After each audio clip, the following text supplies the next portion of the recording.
Magandang araw sa mga viewers natin. Meron akong mga napapanood kasi sa social media na mga palaro. So yung pera, ginagawa nila sa pera, iniiwan nila sa isang lugar. And then kung sino yung makakita sa kanila na yung pera. And then shoutout nga pala sa mga taga-Garay. Meron ako ditong 4,000 pesos. Ayan, nandito ako ngayon sa Garay. Tingnan nyo kung nasa lugar ako. At tapos iniiwan ko yung pera dito.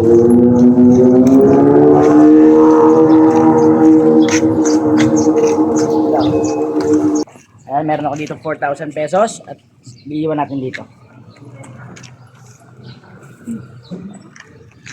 Uy, sa akin yan! Sa'yo ba to? Sa akin yan! Ay, sa'yo ba nandun sa may lamesa? Oo. Papamigay ko sana, sa'yo pala. Sige.